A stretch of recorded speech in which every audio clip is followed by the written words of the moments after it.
Hello అండి, నేను మీ doctor Sandhya, consultant radiologist at SS scan centre. ఈ రోజు నేను మీకు గ్రోత్ స్కాన్ గురించి ఎక్స్ప్లెయిన్ చేస్తాను. గ్రోత్ స్కాన్ అనేది 28 to 32 వీక్స్ మధ్యలో చేస్తారు. And again depending upon condition 34 to 38 weeks మధ్యలో రిపీట్ చేస్తారు. మెయిన్గా మనకి స్కాన్ ద్వారా ఏం తెలుస్తుంది అంటే ఫీటల్ గ్రోత్ రెస్ట్రిక్షన్, అంటే బేబీ సరిగ్గా ఎదుగుతుందా లేదా అని తెలుసుకోవచ్చు. అండ్ అలాగే బేబీ చుట్టూ ఉండే ఉమ్మనీరు కరెక్ట్గా ఉందా లేదా తెలుసుకొని వాటికి ప్రాపర్గా ట్రీట్మెంట్ తీసుకోవచ్చు. అండ్ ఆల్సో ప్లసెంటా ప్రీవియా, అంటే మాయ అనేది కొంతమందికి కిందికి ఉండే ఛాన్స్ ఉంటుంది. మాయ కిందికి ఉన్నప్పుడు ఎలాంటి జాగ్రత్తలు తీసుకోవాలి అండ్ డెలివరీ టైంలో ఎలాంటి కేర్ తీసుకోవాలనేది ముందుగా తెలుసుకోవచ్చు. ఇవే కాకుండా గర్భసంచి ముఖద్వారం ఏమైనా ఓపెన్ ఉందా తెలుసుకొని దానికి కుట్లు వేయించుకోవడం అలా చేసుకోవచ్చు.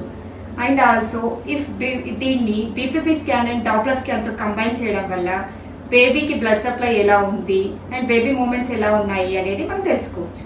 Thank you.